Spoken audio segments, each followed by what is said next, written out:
नमः कलविकरणाय नमो बलविकरणाय नमो बलाय नमो बलप्रमदनाय नमः सर्वभूतोन्मनाय नमो मनोन्मनाय। మనం ఈ వీడియోలో సైన్స్ కూడా అంత చిక్కని మిస్టరీ ఉండే ఒక చోటుకైతే వెళ్తున్నాం. అదే ఛాయా సోమేశ్వరాలయం. ఈ గుడి నల్గొండ జిల్లాలోని పానగల్లు గ్రామంలో ఉంటుంది. ఈ గుడిలో ఉండే మిస్టరీ గురించి తెలుసుకుందాం. Hi friends, welcome to explore with cherry YouTube channel. ఇంకా ఎవరైనా మన ఛానల్ని సబ్స్క్రైబ్ చేసుకోకపోతే వెంటనే సబ్స్క్రైబ్ చేసుకోండి. ఇంకా లేట్ చేయకుండా వీడియోలోకి వెళ్ళిపోదాం. ఈ ఛాయా సోమేశ్వరాలయం గుడిని అప్పటి చోళరాజులు 11వ శతాబ్దంలో నిర్మించారు. ఈ గుడిని త్రికుటాలయం అని కూడా అంటారు. ఎందుకంటే ఈ గుడిలో 3 గర్భాలయాలు ఉంటాయి. 1 సూర్యభగవానుడి గుడి, 2 శ్రీ దత్తాత్రేయ మందిరం, 3 ఛాయా సోమేశ్వరుడి గర్భగుడి. ఈ గుడిలో ప్రత్యేకత ఏంటంటే సైన్స్ కి అండ్ కాలానికి అతీతంగా ఉండే ఒక నీడ. ఈ నీడ అనేది ఒక స్తంభం రూపంలో ఉంటుంది.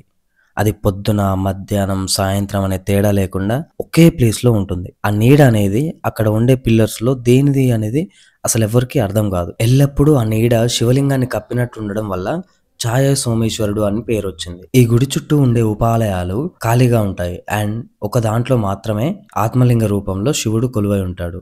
అదే ఇప్పుడు మనం చూస్తున్నది.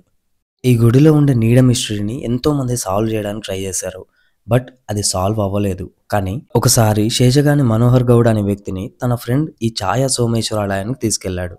సో ఈ మనోహర్ అనే వ్యక్తిని తన ఫ్రెండ్, నీకు ఫిజిక్స్ అంటే ఇష్టం కదా, నువ్వెందుకు ఈ మిస్టరీని సాల్వ్ చేయకూడదు అని చెప్పేసి అంటాడు. సో ఇంకా ఆ రోజు నుండి ఈ గుడిలో ఉండే నీడ మిస్టరీని సాల్వ్ చేయడానికి రోజు ఈ గుడికి వచ్చి చాలాసేపు గుడిలోనే కూర్చునేవాడు అండ్ ఆ ప్రదేశాన్ని మొత్తాన్ని స్టడీ చేసేవాడు. ఆ గుడికి సౌత్ సైడ్ మెయిన్ ఎంట్రన్స్ ఉంటుంది. ఈస్ట్, వెస్ట్, నార్త్ సైడ్ గర్భగుడులు ఉంటాయి. వెస్ట్ సైడ్ ఉండే శివలింగం పైన ఆ నీడ పడుతుంది అనమాట. అండ్ రిమైనింగ్ 2 గర్భగుడుల్లో అంతా చీకటిగా ఉంటుంది. మధ్యలో 4 స్తంభాలు ఉంటాయి. వాటి మధ్యలో నిలబడి ఎటు చూసినా కూడా ఆ నిర్మాణం అనేది సేమ్ ఉంటుంది అనమాట. మనోహర్ గారు థర్మకోల్ తో ఈ టెంపుల్ శాంపుల్ ని తయారు చేసి ఒక డార్క్ రూమ్ లో పెట్టి సూర్యుని లాగా టార్చ్ లైట్ ని వాడి టెస్ట్ చేశాడు. అలా ఎన్నో రోజులు చీకటి రూమ్ లో ప్రయోగాలు చేస్తూ లాస్ట్ కి మిస్టరీని సాల్వ్ చేశాడు. ఈ ఛాయా సోమేశ్వరాలయం అనేది స్కాటరింగ్ ఆఫ్ లైట్ అనే ఫిజిక్స్ టెక్నిక్ ద్వారా నిర్మించారని కనిపెట్టాడు. అండ్ అక్కడ పడే నీడ అనేది ఒకే స్తంభాన్ని అయితే కాదు, 4 స్తంభాలది. అండ్ ఆ లైట్ కూడా 2 సైడ్స్ నుండి వస్తుందన్నమాట. ఈ లైట్ అనేది ఆ 4 స్తంభాల మీద పడి ఒకే స్తంభం నీడ శివలింగం మీద పడేలా నిర్మించారు. ఇక్కడ మీకు 2 డౌట్స్ రావచ్చు. 1, నిర్మాణం అంతా ఒకేలా ఉన్నప్పుడు మిగిలిన 2 గర్భగుడుల్లో కూడా నీడ అనేది పడాలి కదా.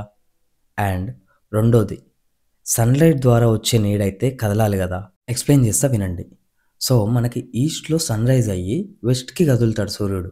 సో దీన్నే మనం సన్ ట్రాక్ అంటాం. అందుకే వెస్ట్లో ఉండే గుడిలో మాత్రమే నీడ పడేలాగా కన్స్ట్రక్ట్ చేశారు. అసలు ఆ కాలంలోనే సైన్స్ని బేస్ చేసుకొని టెంపుల్ని ఇలా కన్స్ట్రక్ట్ చేయడం అనేది రియల్లీ మైండ్ బ్లోయింగ్ కదా. నేను ఈ గుడిలోకి వెళ్ళినప్పుడు ఒక రకమైన ఎనర్జీని ఫీల్ అయ్యాను. జస్ట్ వీడియో కోసం వెళ్ళిన నాకు అభిషేకం చేసే ఛాన్స్ కూడా వచ్చింది. నాకైతే అసలు వేరే లెవెల్ ఫీలింగ్ అనిపించింది.